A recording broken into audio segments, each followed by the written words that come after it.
under the right of children to free and compulsory education Act 2009, every single child in India of the age of 6 to 14 years have the right to free and compulsory elementary education in the neighborhood school.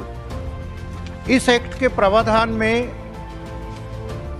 Bharat का हर बच्चा जो 6 से 14 साल का है उसको free और compulsory elementary education का प्रावधान किया गया है। मैं ऑनरेबल मंत्री जी से पूछूंगा कि कितने प्रतिशत बच्चे इसमें कवर्ड हैं और अगर 100% कवर्ड नहीं हैं तो क्या स्टेप्स लिए जा रहे हैं। धन्यवाद। ऑनरेबल मिनिस्टर, इन्होंने आरटी की बात की है सर, और मैं बहुत गंभीरता से कहना चाहूँगा 2009 से एक कानून सदन ने पारित किया है और अधिकार दिया है। गरीब बच्चों का ख्याल हमें रखना है, सरकार की प्राथमिकता है। और विभिन्न तरीके से जो राष्ट्रीय शिक्षा नीति 2020 है, क्योंकि वो एक समावेशी योजना है, जो लोग वंचित रह गए, जो फॉर्मल एजुकेशन सिस्टम से बाहर हो गए किसी कारण, उनको भी वापस लाने का प्रावधान है।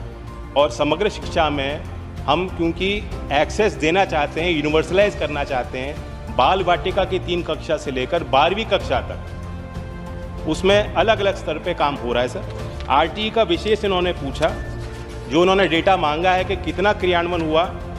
मैं एक ही बात कहना चाहूँगा, क्योंकि इनकी सरकार पंजाब में है और इनकी बड़ी जिम्मेदारी दल में भी प्रयास करें, राज्य सरकार से प्रयास करें, क्योंकि पंजाब सरकार ने तो टूक मना कर दिया कि हम आरटीई को जो 25% प्राइवेट अनएडेड स्कूल्स में कोटा है गरीब बच्चों के लिए, उन्होंने कहा कि हम प्रावधान नहीं कर सकते, हमारे यहाँ पर्याप्त है सरकार।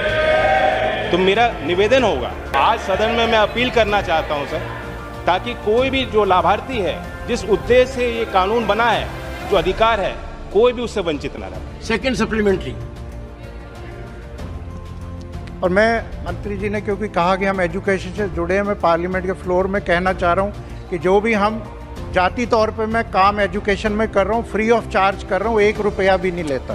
दूसरा question, we appreciate it. Section 12(1)(c), आप देखिए साहब, मंत्री जी को भी पता है, और जो भी मैं डिस्कशन कर रहा हूँ ये कोई पॉलिटिकल नहीं है, I am a non political. हाँ जी, तो ये केजी से पीजी तक, केजी से पीजी तक लाखों रुपया बच्चे की एजुकेशन पे खर्च होता है।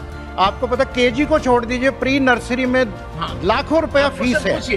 तो साहब ये 25, मैंने एस्टिमेट लगाया, आज 25 से 30 लाख रुपया खर्च होता है नर्सरी से आप ग्रेजुएट पोस्ट ग्रेजुएट बन गए। उसके बाद ये जो रेगुलेशन ऑफ फीस है, जो प्राइवेट स्कूल्स हैं, कॉलेजेस हैं, हायर एजुकेशन है, आपको पता मेडिकल एजुकेशन में बच्चे उसके लिए सेंट्रल गवर्नमेंट क्या कर रही है, कोई प्रावधान ही नहीं है, कोई निजाम ही नहीं है, जो मर्जी फीस चल रही है। तो इसके लिए मैं आदरणीय मंत्री जी से पूछता हूँ। जवाब बिल्कुल सीधा है, एजुकेशन कंकरेंट लिस्ट में आता है, राज्यों की इसमें बड़ी भूमिका, भागीदारी और जिम्मेदारी है।